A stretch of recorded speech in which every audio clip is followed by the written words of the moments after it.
a relic from a bygone era resistant to modernity. His first night started uneventfully. The flickering lights and the rhythmic buzz of the air. His own companion. As the clock neared midnight, Stanley felt an inexplicable chill curl around his spine. He dismissed it as fatigue. It was around 2 a.m. when the phone, an old rotary phone that sat on a faded mahogany desk. The hotel was practically empty. Who could possibly be calling? Stanley picked up the receiver hesitantly. Static filled his ears, followed by a distant, echoing voice. Room 213. It whispered before the line went dead. Room 213 was said to be haunted. Guests refused to stay there, claiming to hear whispers, see shadows. The door had been locked for years per management's decision. With trepidation gnawing at him, Stanley found himself drawn to the hallway leading to room 213. As he approached, the air grew colder. His burned into visible puffs. Stanley stood before the door, key in hand, unsure if his actions were guided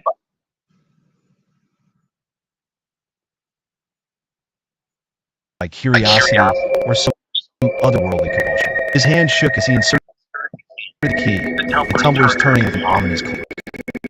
The room was shrouded in darkness, save for the pallid moonlight that struggled through the curtained window.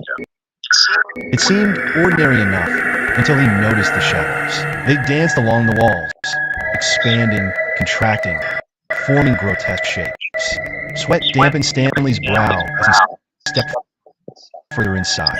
Just as he was about to retreat, the door slammed shut behind him, locking with an unnatural force. Panic set in. He reached to the door, jiggling the handle frantically, but it wouldn't budge. Then he heard it, a soft, sinister laugh that echoed in that unnerving darkness. Backing away, he stumbled over something soft. His flashlight revealed a dusty teddy bear, its eyes missing, leaving hollow sockets that seemed to peer into his soul. The room expounded silence before being pierced by a child's voice, sweet yet menacing. Won't you stay and play?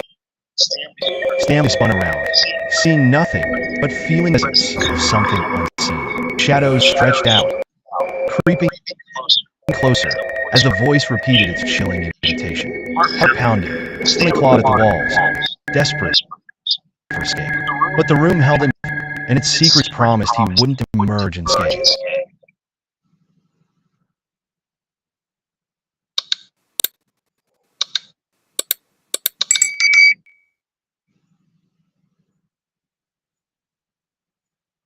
Taking up a night shift at the Grand Bellevue Hotel in hopes of escaping the mundane routine of his day job. The hotel was nestled on the outskirts of whispers of the woods that surrounded it. Its antiquated architecture seemed frozen in time, a relic from a bygone era resistant to modernity. His first night started uneventfully. Lights and the rhythmic buzz of the aged elevator were his only companion. As the clock neared midnight, Stanley felt an inexplicable chill curl. It was around 2 a.m. when the phone, an old rotary phone that sat faded mahogany desk. The hotel was practically empty. Who could possibly be calling? Stanley picked up the receiver hesitantly. Static filled his ears, followed the echoing voice. Room 213. It whispered before the line went dead.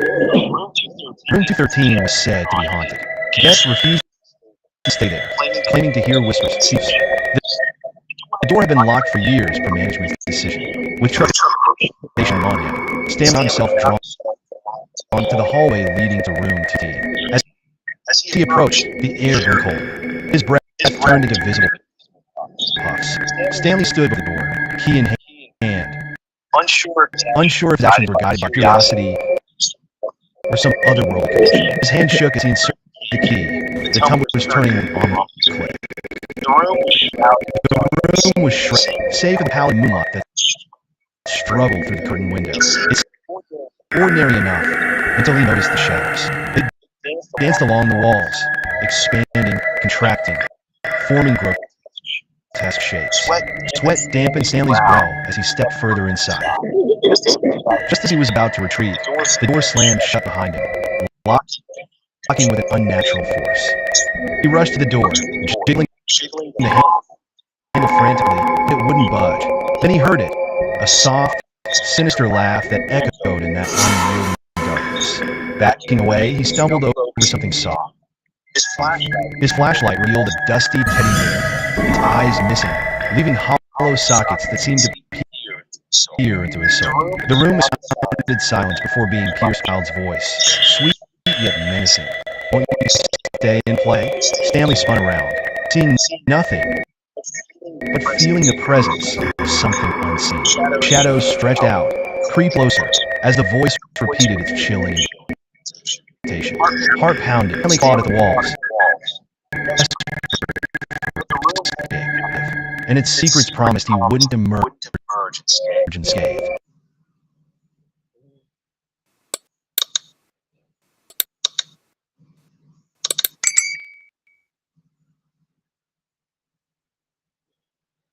Stanley had taken up the night shift at the Grand Bellevue Hotel in hopes of escaping the mundane routine of his day job.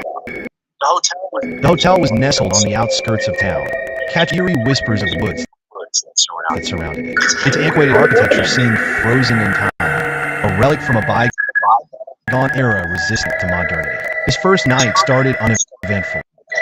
The flickering lights and the rhythmic buzz of the ancient elevator were his only companions.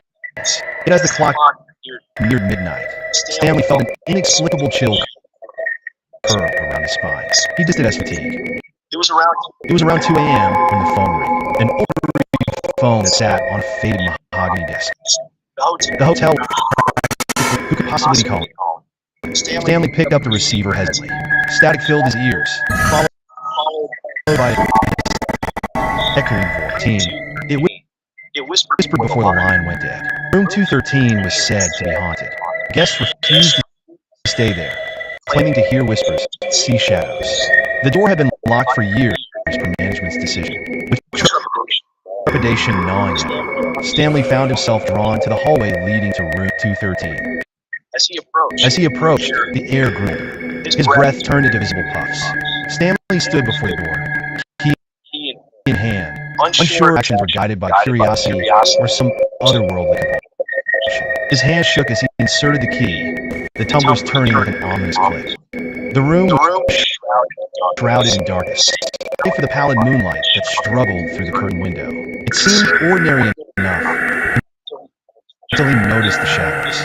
They danced, expanding, contracting, forming grotesque shapes.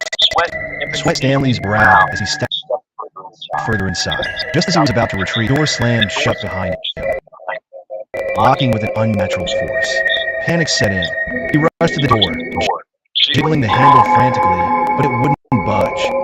Then he heard it, a soft, sinister laugh that echoed in the Backing away, he stumbled over something soft.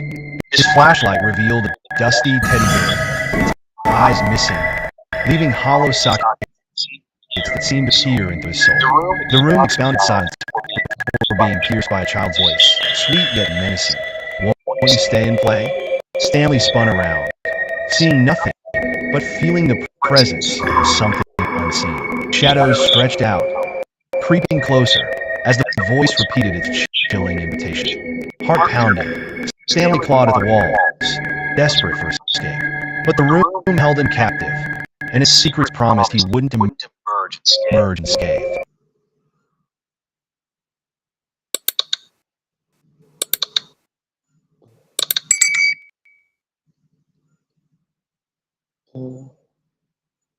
Stanley had taken up night shift at the Grand Bellevue Hotel in hopes of escaping the mundane routine of his day job.